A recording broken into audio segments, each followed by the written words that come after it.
हमारी unit number 2 का first topic है 2.1 इलास्टिसिटी। इलास्टिसिटी मतलब होता है प्रत्यास्थता।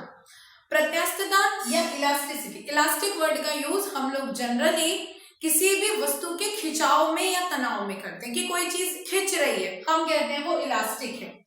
लेकिन इस इलास्टिसिटी को देखने के पहले हमें सबसे पहले दो फोर्सेस पढ़ने हैं।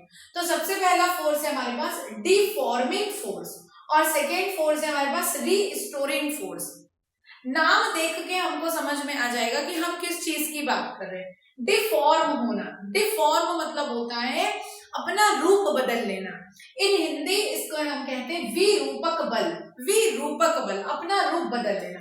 ठीक है, हम बोलते हैं वो बॉडी डिफॉर्म हो गई।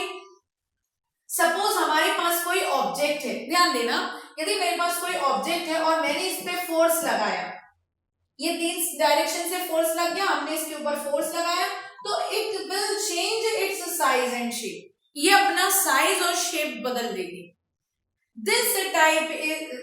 This type of force is called deformation force और डिफॉर्मिंग फोर्स। तो यदि हम किसी वस्तु पर बल लगा रहे हैं, सपोज ये मार्कर है, मैंने इस पे बल लगाया, तो क्या इसने अपना साइज और शेप बदल लिया? नहीं। इसका मतलब क्या हुआ? ये डिफॉर्मिंग फोर्स नहीं है। मैंने इस पे बल लगाया, इसने अपना साइज और शेप बदल लिया? नहीं। इसका मतलब हुआ ये भी एक डिफॉर्मिंग फोर्स नहीं है। ठीक है, तो डिफॉर्मिंग फोर्स मतलब ये होता है विरूपक बल, मतलब ऐसे बल होंगे, ऐसा फोर्स होगा जो किसी वस्तु में लगाने पर वस्तु अपना आकार या आकृति बदल ले। ऐसे फोर्स को हम या ऐसे बल को हम विरूपक बल कहते हैं। मैं फिर से बोल रही हूं, deforming force, if we apply the force on any object and the object will change its size and shape. So this type of force is called deforming force or deformation force. Okay? Now in Hindi, यदि हम किसी वस्तु पर बल लगाते हैं तो वह वस्तु अपना आकार और आकृति बदल लेती है। तो इस प्रकार लगाए गए बल को विरूपक बल कहते हैं। रूप मतलब होता है उसका कोई साइज या शेप, और विरूपक मतलब जो उसका ओरिजिनल साइज एंड शेप है उसका बदल जाना। सपोज मेरे पास एक पेपर है, मैंने उस पर फोर्स लगाया तो paper will change it's size and shape. Paper अपना आकार और आकृति बदल लेगा। तो इस प्रकार के बल को, इस प्रकार के फोर्स को हम डिफॉर्मेशन फोर्स कहते हैं या डिफॉर्मिंग फोर्स बोलेंगे। तो देखिए, डिफॉर्मिंग फोर्स विरूपक बल और डिफॉर्मेशन मतलब होता है विरूपकता। तो सारे मटेरियल्स में ये गुण नहीं होता, सारे मटेरियल्स की ये प्रॉपर्टी नहीं होती, विरूपकता की प्रॉपर्टी, कि डिफॉर्म हो जाने वाली प्रॉपर्टी सब में नहीं होती। ठीक है, कुछ वस्तुएं ऐसी होती हैं जिनमें आप बल तो लगाओगे लेकिन वो डिफॉर्म नहीं होंगे। ठीक है, तो अब ध्यान देना, सारे बल डिफॉर्मिंग फोर्स में नहीं आएंगे, सारे जो फोर्स होंगे वो डिफॉर्मिंग होंगे, ये जरूरी नहीं है। सपोज यदि टेबल है, हमने टेबल पे कोई फोर्स लगाया तो टेबल अपना साइज और शेप नहीं बदलेगी। इसका मतलब क्या हुआ कि वो जो हम टेबल पे फोर्स लगा रहे हैं वो डिफॉर्मिंग फोर्स नहीं है। ठीक है, नेक्स्ट हमारे पास जो फोर्स है वो है रीस्टोरिंग फोर्स। देखिए, जब आप इलास्टिसिटी पढ़ेंगे तो ये दोनों फोर्स बड़े काम के। क्यों? इलास्टिसिटी, हमने किसी चीज को खींचा मतलब वो डिफॉर्म हो गई, वो विरूपक हो गई, उसका रूप बदल गया। तो इलास्टिसिटी हम पढ़ने जा रहे हैं, हम इलास्टिसिटी पढ़ेंगे। तो इलास्टिसिटी में जब आप किसी ऑब्जेक्ट पे फोर्स लगाओगे तो वो अपना यदि साइज और शेप बदल ली, इलास्टिसिटी है, बदल ली, इसका मतलब क्या हुआ, उसमें कौन सा फोर्स है? डिफॉर्मिंग फोर्स या डिफॉर्मेशन फोर्स। अब दूसरी चीज क्या है? Restoring force. रीस्टोरिंग मतलब होता है प्रत्यानयन बल। अब ध्यान देना, वर्डों में ध्यान देना, वर्ड में सारा कुछ है, जैसे डिफॉर्म होना, विरूपक होना, रूप बदल जाना, हिंदी में भी समझ में आते हैं, इंग्लिश में भी समझ में आते हैं। रीस्टोरिंग, स्टोरिंग मतलब होता है किसी चीज को स्टोर करके रखना। लेकिन कौन सी चीज स्टोर होती है वो ध्यान दो। देखो, हम लोग अब सेकेंड वाले डेफिनेशन को देख रहे हैं, रीस्टोरिंग फोर्स।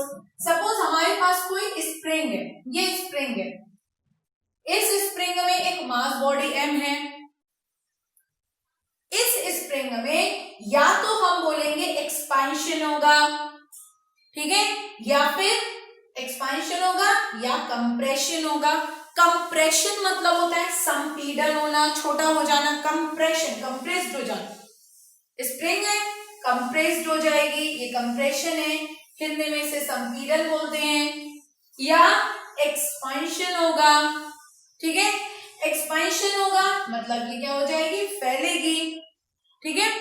अब इन दोनों केसेस में ध्यान देना, यदि मैंने इस स्प्रिंग में कंप्रेशन किया, मैंने इस स्प्रिंग को क्या कर दिया, ये छोटा कर दिया, ठीक है।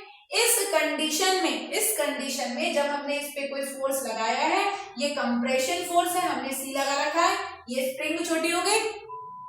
लेकिन मैं जैसे ये फोर्स हटाऊंगी, ये फोर्स जैसे ही मैं रिमूव करूंगी, यहां से हमने रोक के रखा है, अब ये जैसे ही मैं फोर्स हटाऊंगी तो ये क्या होगी, ये अगेन उसी डायरेक्शन पे, जिस डायरेक्शन से आपने फोर्स लगाए हो उसी डायरेक्शन की तरफ वापस चली जाएगी, वो उसी डायरेक्शन में वापस खुल जाएगी। कौन, स्प्रिंग। इसका मतलब क्या हुआ कि आप जब किसी स्प्रिंग को कंप्रेस्ड कर रहे हो तो ये चीज केवल स्प्रिंग के साथ नहीं होगी, मोस्टली जितनी भी इलास्टिक बॉडी हैं उन सब में रीस्टोरिंग फोर्स मिलेगा। कि मैंने ये स्प्रिंग है, स्प्रिंग पे मैंने फोर्स लगाया, उसे मैंने खींच दिया, और अब क्या होगा, जैसे ही मैं इसको छोड़ूंगी तो ये स्प्रिंग यहां से आएगी और ये भी यहां से आ जाएगी। तो ये जो फोर्स एक दूसरे को वापस से उसी कंडीशन में ला रहा है, हमारे खींचने पर उसमें एक फोर्स जमा हो गया, स्टोरिंग फोर्स है, रीस्टोरिंग फोर्स है। हमने जैसे ही खींचा एक फोर्स उसमें जमा हो गया, जैसे ही हमने छोड़ा वो वापस से उसी पोजीशन में आ गई। क्यों, इलास्टिक बॉडी थी, तो रीस्टोरिंग फोर्स उसमें स्टोर्ड हो गया। कंप्रेशन के टाइम पे मैंने उसे खींचा, छोड़ दिया, वापस वैसी होगी, तो रीस्टोरिंग फोर्स था। अब दूसरी चीज देखना, स्प्रिंग है, आपने उसको कंप्रेस्ड किया, कंप्रेस्ड कर दिए, तो अब इसको जैसे ही आप छोड़ोगे तो ये इसमें एक्सपांशन होगा, मतलब उल्टा खुलेगी। अब ध्यान दो, यहां पे हमने क्या किया, सबसे पहले कंप्रेशन किया, छोटी हो गई, जैसे ही हमने फोर्स हटाया तो इसमें क्या हो जाएगा, एक्सपांशन होगा, वो भी इस डायरेक्शन में होगा। तो जब हम इसको छोटा कर रहे हैं, जब हम इसमें कंप्रेशन कर रहे हैं, तो इसमें एक एनर्जी, एक फोर्स स्टोर हो रहा है, this is called restoring force, ठीक है। अब देखो, जैसे ही हम ये फोर्स यहां से रिमूव करेंगे, हटाएंगे, तो वो वापस से उसी डायरेक्शन में आ जाएगी और फिर से उतनी ही बड़ी होगी। एक बार, दूसरी बात ये, यदि सपोज मैंने कहा कि ये स्प्रिंग जो है आपकी, ये स्प्रिंग है, इसमें आप कंप्रेशन मत करो, आप इसमें एक्सपांशन करो। ये हमने एक्सपांशन कर दिया, एम है, और ये हमने एक्सपांशन किया, ये से हमने पकड़ के ऐसे नीचे खींचा, ठीक है। तो इस केस में भी इसमें एक फोर्स इंक्लूड होगा, एक फोर्स जमा होगा। जैसे ही आप यहाँ से फोर्स रिमूवल करोगे, जैसे ही आप यहाँ से एक्सपांशन का जो फोर्स लग रहा है वो हटाओगे, तो ये वापस से इसी शेप में आ जाएगी। तो देखो, यदि आपके पास नॉर्मल जो साइज या शेप है, जिसे हम ओरिजिनल साइज और शेप बोलते हैं, यदि आप इसमें कंप्रेशन लगाओगे, मतलब आप इसे संपीड़ित करोगे, तो ये वापस उसी शेप में आ जाएगा।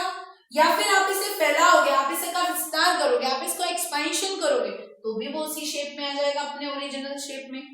तो कंप्रेशन के टाइम पे, किसी भी इलास्टिक बॉडी में कंप्रेशन के टाइम पे या एक्सपेंशन के टाइम पे जो भी हम फोर्स उस पे लगाते हैं, वो in the form of energy, energy के फॉर्म में या रीस्टोरिंग फोर्स के फॉर्म में उस ऑब्जेक्ट में जमा हो जाता है, ठीक है। इसलिए हम इसको बोलते हैं रीस्टोरिंग, स्टोर हो गया उसमें, रीस्टोरिंग। जैसे आपने उस पे कंप्रेशन किया, उस पे एक फोर्स रीस्टोर हो गया, स्टोर हो गया। जैसे आप हटाओगे वो वापस से अपोजिट डायरेक्शन की तरफ खुल जाएगी। या सपोज मैंने इलास्टिक को ऐसे बाहर की तरफ खींचा, छोड़ दिया, तो वो इस तरफ पे आएंगे। तो इसका मतलब क्या है कि कोई चीज है, यदि इधर डायरेक्शन में फोर्स लगाओगे, छोड़ोगे, तो वो इधर की तरफ आएंगे, ठीक है, डायरेक्शन के अपोजिट, और अपने ओरिजिनल साइज एंड शेप में आ जाएंगे। और यदि हम किसी में कंप्रेशन करेंगे और जैसे ही हाथ हटाएंगे या फोर्स हटाएंगे, तो वो फिर से अपोजिट डायरेक्शन में ओपन होगा, ठीक है। तो ये चीज हमको समझनी होगी इलास्टिसिटी पढ़ने के पहले, डिफॉर्मिंग फोर्स और रिस्टोरिंग फोर्स।